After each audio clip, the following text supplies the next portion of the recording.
Hello guys, welcome back to my channel. Ado ngasi ki video si kan wai do ni ma'am ado kay video nam do no apps video ai ko nang haizer ke ado musi se kai do na ha ma ai mani bi lak te na ma ngasi off lay bu khuding dum theng nei bu khoi se la ma chingju cha se adagi changang thak se Maggie horamo ke kenam harame adu to do ne sem do ne cha do ne adu cha bu raga khoi se makham am cha to ne makham am do ma'am market am cha to ne ko ado kai market na se ai ma'am hai dok ser ke horen uraban phang ni guys sama yorabani na ko mai se chang này là mấy mụtเลยบอกว่าchang này là mấy lak cái chang này là mấy mụtเลยđúng 1 hour cứ định cái ngasi tum masih ada ba cara ni kaman tum dino ba tu nai tum dre ba se hawala tum lai de se ngasi ahum rak iru jare ba ko ga mai se lak ngai ba ngai kung ani ki matung da mai se lai mai mut ba ismi ko thla phane ba adu dege only 3-4 hours tang tum ma le 4 hours tum ga ai se dum hawale ba ai de mi ko se chema tar dum hawale re ka ai se ngom dre ba ko haidi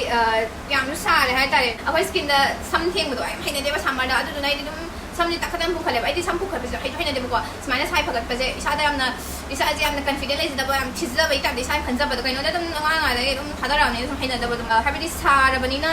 pung khatta ya da ba gi pung khale upali ta ba ni na ade de ge हुई फेन से थार को फेन से असाब होमे है AC जो हापते बस Y आई हापे छुई की बिल जिंग पूरा एसी हापते खरा हापा का नम हापे तो आई हान हापा में मैं यहां बिल इलेक्ट्रिक बिल हम चाहे बको थाम दा गलो पाली सिंगा नी गदम लाय आ का नी ngam पोते बको ने दुगा एसी हापा रूम दु जम तांगे बा ऑलमोस्ट 15 हाई ने रूम मचाम दा अदु हाबि कई काना दु न चा आई समर था मरी मंगाए सागे सार बदा अदे कूलर दो इमाने बिना वाई की बात है मागी फेन बया देना अदुगी मा दो कूलर दो फिर कनी बा कूलर दो ले गोदी खइंगा कना ता मैमना ऐसे फिरोन छि थोन या दबई थोलने हाबिदि मियो बमन पो बनिना फिरोन लिटर गदी या देना मैम नु सोम नंग पि बा अदो मपान थोगा बुदी होय मैम चुमी को हाबिदि मैम ना हाइ दो फिरोन अदु कना तो सलु खोजलो अदु मैम हाइ बि को अदो याम नुसी हाबि बइदा बक्ता हम थिना ओत ताबा पोट तो ओइ दबनिना आइना सुम ऐसे यांग कंग जबे मैम ना हे गेम बदा केम थोन दबा मान बो अरंगनी बको ता सें हाइ गदि ai dum फिरोन dum लिचै बको अदो होय अदु ना दु फिरोन ना दु लोय लेगरे से मान बि लाक तोरे हाइदना उपाय तबे के से फिरोन से चली बने आदि वीडियो नम तोरे नै फिरोन से चली बने हुजि यम साइ चनम चन बिसा का कनम तो ने मैम फिरोन नि मतंग से सिदा यासिना से अदो यासिना बा लोयग्रे अदु बि लाक तोरे हाइ अदो इ मपान थोरगा मंगाइ बिरुगे नत्रगदि पे यम तौबा अदुदना अमत ngai biruge tawbane ai gi mai se mai da tamandana ai kem mai da kem te ngamdre ba haji jam sabe gi mai da nuti adum miko khuding adum mai da dum ta le ba gi ya je ba ko ase am toina tar ga di open pores jam na tawe ko habidi pores jam open tawe ta mai na open taw ta ga di am mot kali ma pan ba ko ma tam da aduduna jam thira ani ba ko am thuna hanu doi ne ba ko open pores taw bai se aduduna ai mai se khara keno taw gi ge sunscreen ka tai san gi ge aduduga ma lo view rage aduduga mathang ula ge me in han sinan thak khibile ge sinan nam ka le chong ni si taw ni sinan ka le ge ha ro ya chim ta ngai le ko ngai le sam sai ti o me ham sai se im pan sa son thak ba habdi ka sang ni ra mu ni am pak chalai ka ya am pan ko ge aduduna ne asa e mai ji am ta e sa gi am mai ta sa le adegi सारी सारे उंगाइरम जदी सो लांग बने amna asam de ga khoti ga asade ye du torega ada torega ne ai ji satin ju lekta ba ado ai mur ni kamai tong nei dia satin ju leitya ajare ne ai ge ice cream lo bata pi ba ma lo bata pi ba ice cream le bi re ai ge ma chup ge ma chup che sen ai dom ta lai ko bi phang ron tiang gi ma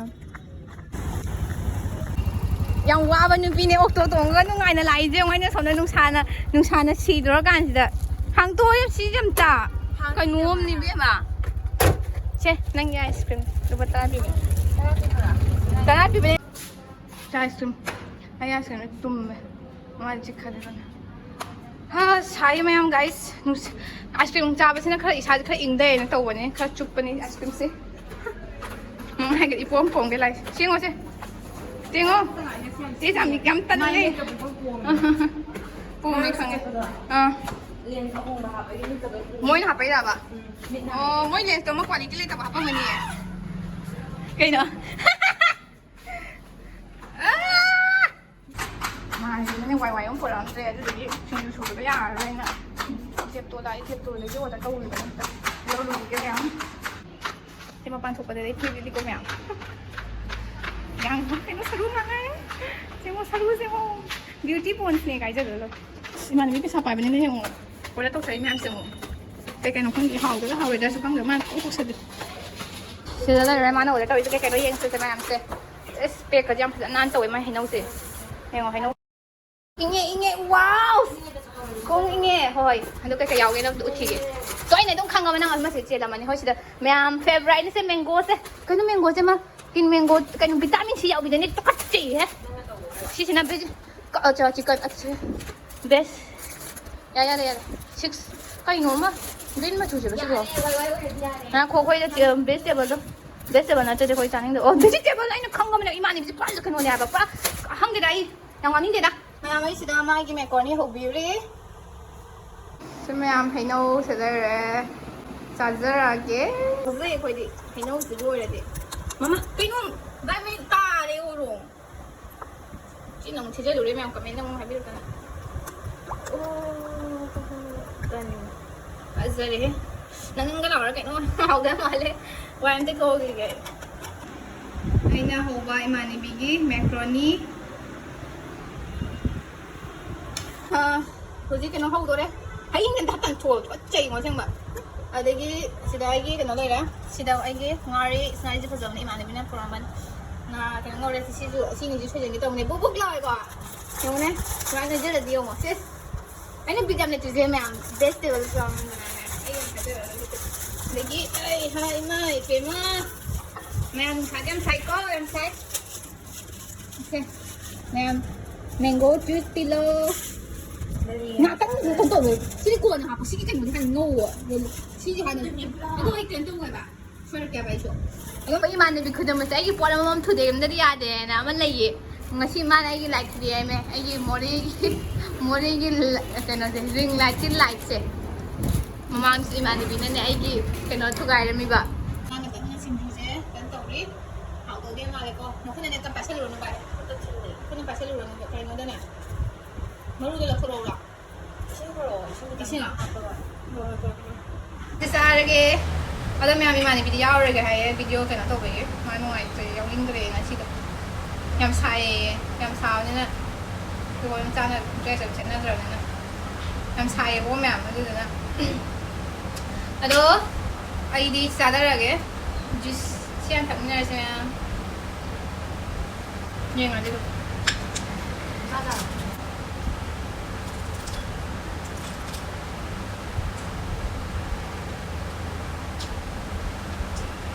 phone gì miết ta cái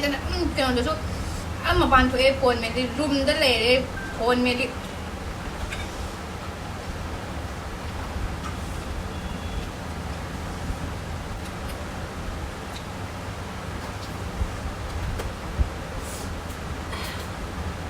mà đâu rồi cái này chim đú ma'am ngày xưa đi video là cái nó cái continuation đó cái này bây giờ Mungkin chat pagi, pengen chat pagi matang apa kan ni buka tu na video siam sang ni, yang cabai se, imana video jauh dah ni na, imana video jauh dah ni nungai teman tuan tar le, ma phone ni tu le tu na, ma wali bertanya sana lagi ma'am. Bye. Dom ma'am koi tu tu gari phang dah na koi tu auto ina pha le ke na kan na tong na le.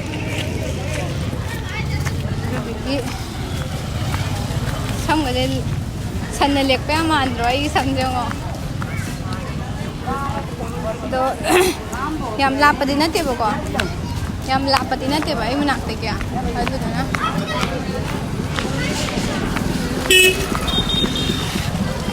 kahit niya ngọ koy jo ji okto pha de si dai ki kang si mong ga de ma'am kaya to ra sakit to jara ka nung sa yak ko din nung ai te na ko ji ngay beda nung sa mamda ngab de pumam mang to le ado ayo ra ma'am bula nge ho ko pha ra ge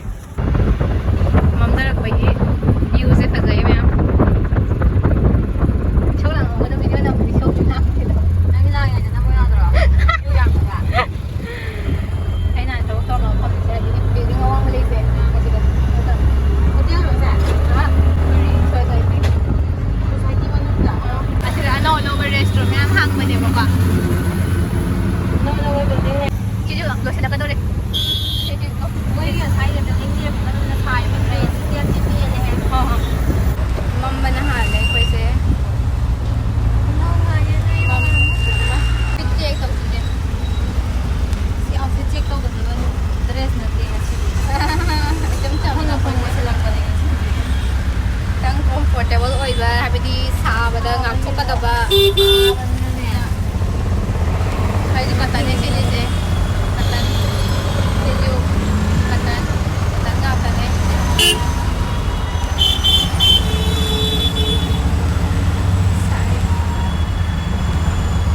여우라니 지금 안 통해보다.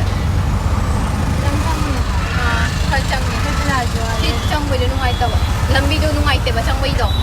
아주도 내 배송을 저는 일이요. 많은 분이 부자라 이거 손다. 람비가 토해나. 아주 손대 찔러가나. 아 그놈이. 반자라 두기 핵 그는 마마는 여우니 봐. Guys, yung mapan kairi. Mummy ma'am thank you नेनमददी नमलागा तांगदबने हे लुपा कनो हारकन चमरी गारकन तांगदबने लई जारा अदो खंगदेदा अदुम यंग nganaba याने ai nganaba याने अतोपदसु यंगिंग ला छि फजबने मो टेबल कमायाइदा सोफा मायाइदा थमनाबे हसि फजद्रा सोफा माय छिजे सोफा माय थम याने हाबिदिने कोगी सोफा दागा कनोगा थमगा कोगी कारपेट हापक सिसिना कोगी कनो नाकंदो होंगमने सिरे होंगमने आइजु ꯁꯤ ꯀꯩ ꯅꯪ ꯀꯩ ꯍꯥꯞꯅꯒꯦ ꯍꯥꯏꯅꯣꯕ ꯅꯪ ꯀꯩ ꯍꯥꯞꯀꯥꯏꯅꯣ ꯄꯣꯠ ꯊꯝꯕꯔꯥ ꯍꯣꯏ ꯌꯥꯅꯤ ꯌꯥꯅꯤ ꯊꯝ ꯌꯥꯅꯤꯕ ꯁꯤꯅ ꯒꯝꯂꯥꯒꯨꯝꯕ ꯊꯝꯅꯕ ꯃꯁꯤꯗꯤ ꯑꯩꯈꯣꯏꯒꯤ ꯀꯩꯅꯣ ꯊꯝꯅꯕꯗꯣ ꯃꯥꯜꯂꯦ ꯐꯖꯩꯌꯦ ꯁꯤꯗꯤ ꯐꯧ ꯅꯥꯀꯟꯗꯒ ꯊꯝꯕꯗ ꯐꯖꯔꯣꯏꯗ꯭ꯔꯣ ꯃꯦꯀꯞ ꯇꯧꯕ ꯃꯅꯥꯛꯇꯒ ꯁꯤꯁꯦ ꯃꯣꯠꯂꯤ ꯚꯥꯏ ꯁꯤꯗꯤ ꯐꯖꯗ꯭ꯔꯣ ꯚꯥꯏ ꯁꯤꯗꯤ ꯐꯖꯗ꯭ꯔꯣ ꯑꯗꯨꯒ ꯑꯁꯣꯝ ꯅꯥꯀꯟꯗꯅ ꯑꯩꯈꯣꯏꯒꯤ ꯀꯩꯅꯣ ꯉꯥꯛꯇ ꯂꯩ ꯌꯦꯡꯉꯣ ꯐꯖꯗꯦ ꯌꯦꯡꯉꯣ ꯁꯤꯁꯦ nanti minjan yang copet jo, pergi mana bis minjan yang copet ni, mai minjan copet ni, hazard है।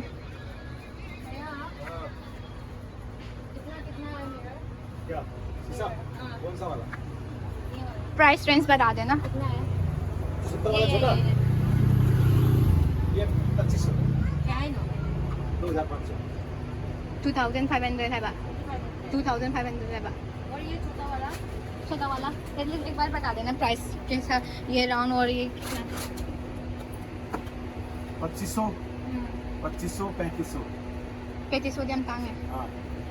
3500 हाँ हाँ ठीक है ये 5000 रुपए का हाँ तांग है वो 6000 रुपए का पीछे तो ये वाली थी ठीक है हाँ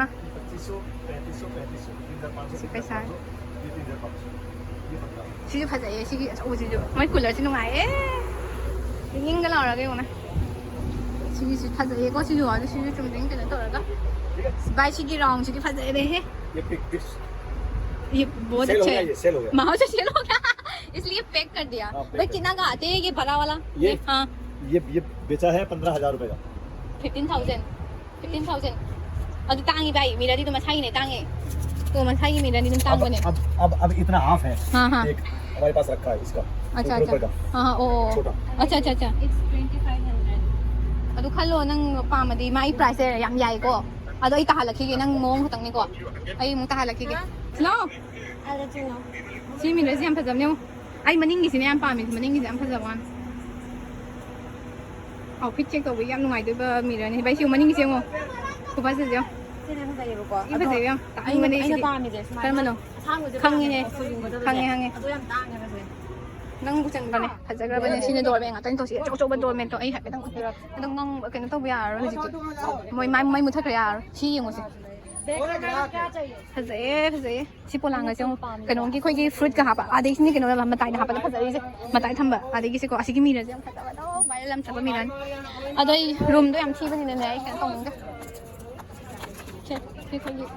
mana bigi fazane ganja mana ke asidi fazane asidi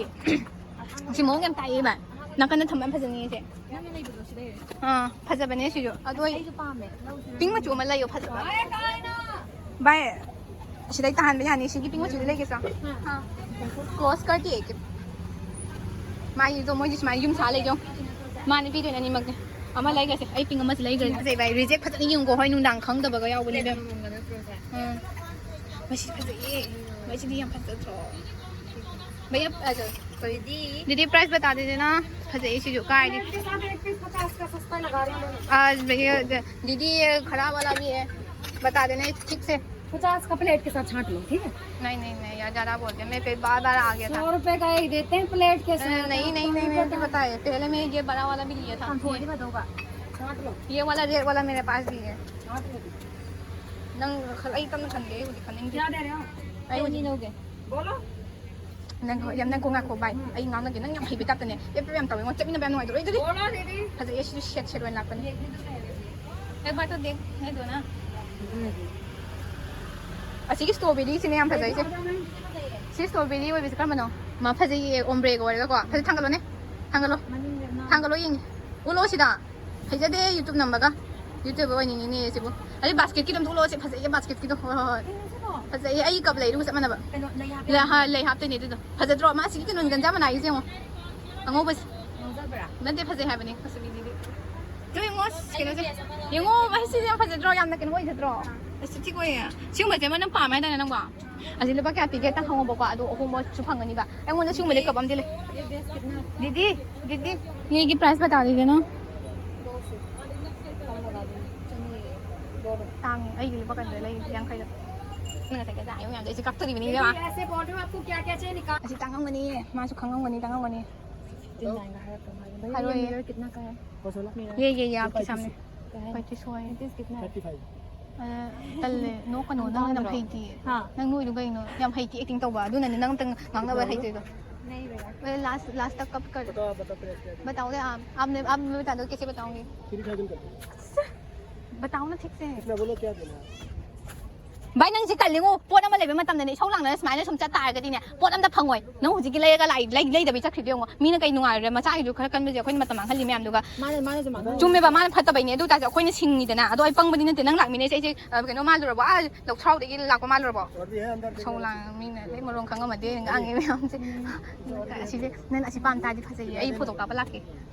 फागि तवदे करमनो आदि किसरा कंटेनर को मतलब लौजब सुगम की पाउच की तरह। असिजा मेकअप हाफ फजनी चलो सुम चलो दियें चंगुदना चप्पल थमो लोई चत्तोइने सुम चंगा येंगो नै चप्पल थमो मोदि तोंजे मी रेस्पेक्ट तौ मी मयां खने चखत्रगा चप्पल कल्लिंगो मीना कापेगा थादा ना ना चनै मैम चम मी चखतबदु नन मा तौ तंबा याबा नते हाबने मी चखतबदि चखतजनु ज्ञान ताबा खै दुम केनो ज्ञान थाना केन तौ लोरे पोतुगी वाने फजारे हेसिदि अच्छा सोमदसु याम लैरेबा मिरबुदि हम यही रहता है असिना कारपेट सिदिसिना मैम सिसिना कारपेट मार्केट में रहता है कारपेट चौ मैम ने तब हमको मिल जाएगा हम दुकान पे रहते हैं तो सिदा दum kano leire carpet makhal makhal ni bai sidi ti phajare bai sidi video yam sangni me amai phajana namne ngasidi kane phajaye makeup half की। ha makeup achi kano gum ha pasu yani khoi gi pot macha machu underwear kai kai ko haidi pot macha machu khoi gi pot na hap do adum hap na bane ba hai khoi macha macha socks gumba khoi gi accessories mem do adum ma phi goi ba hoi ai ju khan bane do hangde na sip carpet ga phajara no sip to heta phajaye carpet macha ye kya hai ये क्या है एक table वाली ये table अगर तो table में माया अदु ने खाली पा पा रे तो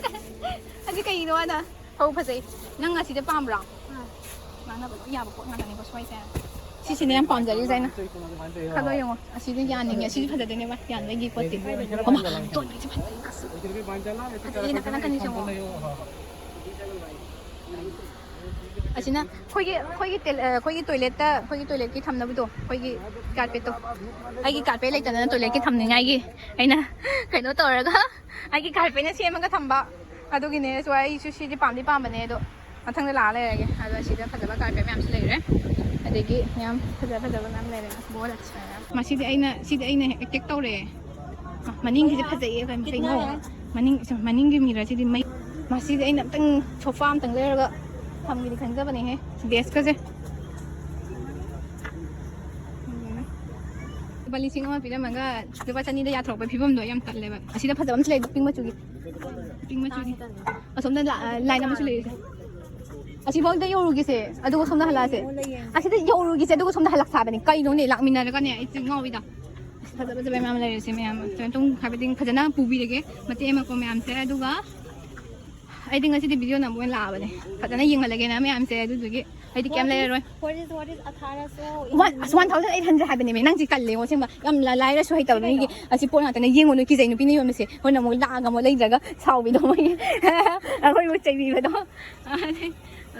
Nên mà trang người ta ha ga nga ta ne se si ga ji loi ne ꯍꯩ ꯌꯨꯝ ꯄꯥꯜꯂꯝꯗꯥꯏꯗꯀꯣ ꯂꯣꯏ ꯂꯩ ꯌꯥꯔꯦ ꯁꯤꯗꯒꯤ ꯑꯗꯨꯒ ꯍꯧꯖꯤꯛꯀꯤꯗ ꯆꯠꯂꯒ ꯂꯧꯔꯁꯦ ꯂꯧꯁꯦ ꯑꯝꯇ ꯉꯥꯏꯌꯣꯕ ꯍꯣꯏ ꯌꯥꯏꯕ ꯂꯧꯁꯦꯕ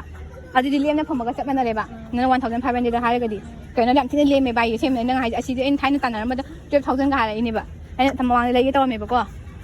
ꯑꯩ ꯐꯅꯌꯥꯝ ꯂꯥꯛꯑꯝꯃꯦ ꯎꯄꯥꯏ ꯂꯩꯇꯅ ꯗ꯭ꯔꯦꯁꯤꯡ ꯇꯦꯕꯜꯗꯣ ꯂꯩꯈꯤꯕꯅꯦ ꯐꯣꯟ ꯍꯥꯞꯄꯒꯤ ꯅꯨꯡꯉꯥꯏꯌꯦꯅ ꯑꯁꯤꯒꯤꯅꯦ ꯑꯩꯈꯣꯏꯒꯤ ꯍꯦꯟ ꯀꯩꯅꯣ ꯍꯦꯟ ꯂꯣꯁꯟ ꯍꯦꯟ ꯋꯥꯁꯀꯤ ꯀꯩꯅꯣ ꯂꯣꯁꯟ ꯍꯥꯞꯅꯕꯒꯤꯁꯦ ꯐꯖꯕꯅꯦ ꯂꯣꯏꯗ꯭ꯔꯤ ꯋꯥꯠꯂꯤ ꯂꯥꯏꯟ ꯑꯃ ꯋꯥꯠꯂꯤ ꯌꯥꯝ ꯆꯥꯎꯋꯦ ꯅꯪ ꯈꯜꯂꯤꯁꯦ ꯑꯗꯨ ꯂꯣꯏꯁꯤꯜꯂꯅꯤ ꯇꯣ ꯅꯪꯅ ꯄꯥꯝꯕꯁꯦ ꯁꯤꯗ ꯂꯩꯔꯤꯁꯦ ꯇꯣ ꯅꯪꯅ ꯄꯥꯝꯕꯗ ꯁꯤ ꯌꯥꯎꯔꯤꯁꯦ ꯇꯣ ꯅꯪꯅ ꯄꯥꯝꯕꯗ ꯁꯤꯗ ꯂꯩꯔꯦ ꯄꯥꯝꯕꯗ ꯁꯤ ꯂꯩꯔꯦ ꯑꯣ ꯆꯠꯂꯣ ꯑꯗꯨꯗꯤ ꯇꯣ ꯁꯤꯗ ꯃꯌꯥꯝ ꯂꯩꯔꯦ ꯁꯤꯗꯤ ꯂꯨꯄꯥ 10 ꯍꯥꯏꯔꯛꯑꯅꯤ ꯃꯅꯨꯡꯁꯤ ꯌꯦꯡꯉꯣ ꯄꯤꯇꯨꯒ ꯄꯤꯔꯒ ꯌꯦꯡꯉꯣ ꯆꯠꯂꯣ ꯁꯤꯗꯤ ꯂꯣꯏ ꯍꯣꯡꯉꯛꯄꯅꯦ ꯑꯩꯈꯣꯏ ꯄꯥꯅꯤꯁꯤ ꯊꯦꯡꯅ ꯂꯥꯛꯈ꯭ꯔꯦ ꯑꯗꯨꯅꯅꯦ ꯊꯣꯡ ꯂꯣꯟꯅꯔꯕ ꯑꯗꯨꯗꯨꯒꯤꯅꯤꯅꯦ ꯊꯣꯡ ꯂꯣꯟꯅꯔꯛꯄꯩꯅꯤꯅꯦ ꯐꯪꯉꯣꯏꯗꯣꯏꯁꯦ ꯂꯩꯃꯦ ꯂꯥꯏꯟ ꯑꯃ ꯂꯩꯕꯅꯦꯃꯦ ꯑꯩ ꯂꯣꯟꯅꯕꯒꯤ ꯑꯣꯏꯔꯝꯕꯁꯨ ꯌꯥꯏꯕꯀꯣ ꯑꯗꯣ ꯑꯁꯣꯝꯗ ꯑꯃꯨꯛ ꯍꯜꯂꯛꯄꯗ ꯑꯗꯨꯝ ꯊꯦꯡꯅꯗꯧ ꯂꯩꯔꯦꯕ ꯍꯧꯖꯤꯛ ꯗꯨꯀꯥꯟꯗꯣ ꯈꯪꯒꯗ꯭ꯔꯣ ꯈꯪꯗꯗꯤ ꯀꯩꯅꯣꯍꯦ ꯆꯠꯇꯅ ꯂꯩꯔꯣ ꯃꯣꯏ ꯊꯣꯡ ꯂꯣꯟꯅꯕ ꯅꯠꯇꯦꯕ ꯇꯣ ꯂꯣꯏ ꯂꯣꯟꯅꯔꯦꯕ ꯑꯩꯁꯦ ꯚꯥꯏ ꯃꯌꯥꯝ ꯁ꯭ꯋꯥꯏꯁꯦ ꯑꯗꯨꯝꯁꯨ ꯂꯥꯛꯏꯅꯦ ꯑꯗꯨꯝ ꯑꯂꯥꯛ ꯈꯨꯗꯤꯡꯒꯤꯅꯦ ꯃꯣꯏ ꯃꯐꯝꯁꯦ ꯁꯦꯝꯇꯣꯛꯑꯝꯃꯦꯕ ꯍꯥꯏꯗꯤ ꯌꯦꯡꯉꯣꯕ ꯃꯌꯥꯝ ꯁꯥꯇꯤꯟꯒꯤ ꯁꯦꯞ ꯁꯥꯇꯤꯟ ꯑꯗꯨꯃꯥꯏꯅ ꯍꯥꯏꯒꯅꯣ ꯑꯁꯤꯗꯒꯤ ꯑꯗꯨꯝ ꯀꯃꯥꯏꯅ ꯇꯧꯅꯤꯗꯤ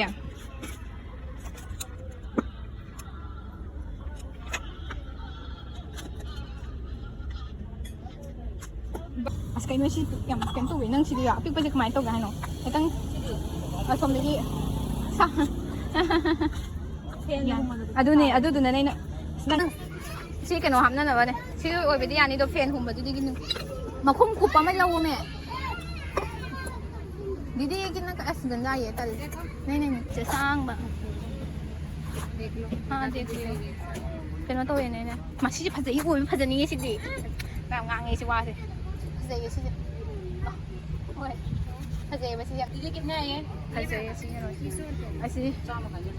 ma da ina ko khotuni ko ma na ma jala din ai su lai roi moi degi ina saura ban ai de price khang khang ma didi कितना पीस एक लेना है ले लो फजई yam na si si de Pinterest yam ma si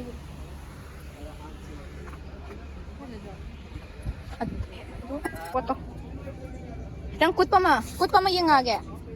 ha ba kut pa ma yang age ba kano ye thamna na ngai bi to phajadro si ja phajai manangi ma nang lai ngon dai ha ba do yam pa me ha ba mai hap ni ngai gi do to si lai mai ham na ba do ai gi do ma lai ba acha pi na ba lai ri ya re ngang drink ale kano gi gift pi na ba gi pot gum ba hai tare 상도 상망 갖다 판거니 땐 판거 이거 소 아시 소파 잡에 당 웃게 재미 먼저 잡에 당 웃게 소파 하자 이게 마켓 문제 심이라 이게 좀 하더니 소파 뒤에 레빗 소리 하자 이모 지대요 해봐 맞아 이지디 이게 이모시다 하자 포스터 아 너예요 Yang obsessed oye, yang sini pak tu ye, apa dah faida, faida tu ni tu, mak foto saya masih tiada ba, na foto frame mana lagi tu re, angkal lengo saya menang jengo, mak pada ye sih kena saya, aku di sini macam pam saya, semana orang macam, orang macam pam saya, ini kaya hap tu. Kena nang, ini kap, siapa yang ni ya, siapa kena orang sih size dia foto dah happy orang hari kena, tiada ini di pada ni aku tham garang, tiada yang tiada ni apa nangi mani ga yaw sorry thamna bai ne side to thamna bai ne ba ado ana mana old school gi adu si wona phadane adu sine phadane ba si mi ga dine phadane phadane ma aseng boy le me nung thai le si nung aseng ma ne nang ti phadare me nung aseng ma ne krishna phadane side phadane bai si je thet pa yam phai ha ba ne room da si thet pa yam phai ha ba ne si sagon je semana sagon chen bese room ni tepan phajam ti phajai si di bai ngau sil के पास नहीं नहीं वो online कर लेंगे ना हाँ plastic पियो हायो असीदी में ले रहे मैम सिगी फ्रेम से में ले रहे ngasi thaba awaba मैम सुदरे माई कनो था असी फजाइए बाय असी अमतंग लेनिंग मने सिगी से अदो रूम जम छी रूम अमा होंग वन ले आई रूम जम छी सी हमनिंग मी जे काम चक्रे मैम स्वाई जे लोई कनो तोर मिने फमा मिना सिदसु को ददि हवांग मयाम जी मरक्ता लेबा अमोत मयाम माने असी मनिंग ने पुरा मनिंग ओइग्रेनि सिना मफम जी स्वाई जी छुमा सिगा थारमे हाना सी थारंग पुरा लेंगोय लेबा उफुन दे गदे हेक लापगने बोंग तोरगने आई कई पामे खंगरा ब्रेक अमा लथोको याबी हाँ खाने खाने फजे डी जे नोगी डी हवन नुपागा लेत्रो डी हम लेउरे फजे मा अखोइना ngасai changapdo sidai male khangde changpa ngata oh sidai ni changai do khangya chumna ma'am पूरे ही जाऊँ स्माइना बोलो पाई जे इनिंग मगी ने मिरर अदनिंग मगी येंग मगी नुपी ओइबनिना मिक्से जंगाव जबगी मान नुंदांग जेदा माने ऑटो सिदा फमी सिगा लोई मोले बे म खुदกันलोई ओरम याई दीก็สังงางอีจังอ๋อ संगाव येंग संगाव ไปอันนี้ฮอย फोनก็เรียกว่าปะทำเลย फोनก็สิยุ่งก็ทำกันทำเท่าสิก็ร่วมเลยนะสิหลายจัง 아시 너랑 또 이제 아시더라 아이디 시좀 라이 그이노 미래지 빠이니까 나상이 싱 타고 오더니야 너 미다 싱 타게네 지다레 생각하게 사 아이 싱 타게 빠이 마이 파잖아 이행한 게 떠요 젤레 मैम उस को मोले लंबी मताई दा आगा अमु चमिना ग्रदी लंबी दो सांगथोखरानी आइदो कनो तौरे कुमे चे क्रेम हाउ को लंबी आदो थोड़े यावरे हम हलकपदा लाइट चु मम में आइना आइसक्रीम लेक पे आइसक्रीम चाली आइसक्रीम जिना लोइजारे आइसक्रीम यावदि मा आइसक्रीम जे मो इंग इंग मनि यावि जो ngasi da khangé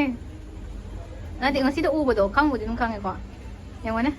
लाइट चु या मै मुदलमे बको आदु दुगी मैम वीडियो लोसलके तौने ngamdre ado मैम आइदो ngarang haidura ngarang do ai chaluraga halaga ido kan tawtreba video complete tawtre mai mukhibadagi isa do mu sare nam laure pra kanam tawreba adudagi ai solution bangamdreba aduduna ma'am layer po body manibigi mirror do lere adagi hoi khara nga sai na koina uthiba plate adagi mak adugumbodo set to oina khaga lere adagi kasham layer tera photo frame khar lere adum habidi photo adum khoi do ting अब जो है जो दगा सुता दबनी ना माई mirror तो तंग लेर पोचु चावनी ना माई तो पोतो मैम ले बिया दरे बा दुना कमाई तो गाय मतम दा हुजी की मफम जे चपे मतम दा खोइ जे बर्गन तो वही जगदी पिसा से हम तांग तांग हार कनी बको हेक्टर लुपा कनो से कबा कशना तब कप मजाम गसे लुपा कनो हार कनी लुपा चंगा हार कनी बा दो खोना तहान बा हेरगदी खोना बर्गन तौरी खुदिंग नि को तहान ला खोला लगा याम थिना होंग ले बिया ये दुम चामा दगा दुम फंग बिया ये बिदि होंग दुम पोट फंगे बा अदुना खोइगी कनो दा लेरे हाय तारे खोना तहान बगी खोना अदुगी ngam bai chang da damaina तहान लगदी खोइ जे पोट जाम फंग बा याय बा अदुगा पोटी खोइगी डेकोरेशन आइटम याम फजे फजब म्याम लो शुरे मै ताई को आई याम पाम जे बंजारगी अदु पोट म्याम याम फजब ले दुम रूम जे आइगी रूम जे फजदा बगी decorate tong dawai ta adu puto puchin jam tan bado room hong to hon jam to bai di duty ma phom change to bo khopa to bani ma'am lei ba chakke haraga su yam signal lei ba chapio ai bidi haiba mi kangu jalaga ko yam nei ta yari ge dum tahana tahalo ta ngangna ro sini bo ko ada maina to raga dum lei ba chapio ma'am na khanga si ma phom jam ni phai do yam thi phajai ai yam pan sa ma phom nei ngau za ba kai kana market ne hai ta re do ai ne yam pam za ba market ne bo ko ado mathang keno kum bai tare mathangda oina phajaba to ba dum aina purchase store ka habdi hatang ngasi ulai du yam kana phajana ulak te dum ko adu mathang nong phajana ulak ke mathang chalaga myam yining nge hai tare gi adu gi ga to oina blog sem bi roi tare myam comment hai bi roi mathang da phajana chalaga phajana price ka phajana hairaga phajana sema ke bo adu myam so interest le ra mo hai da nai sum kan to one habdi adu de myam ai video sin ngai khalaga di like subscribe and share to bi ra mo adu ga mathang gi video do myam thang nam ne se ngasi gi di bye bye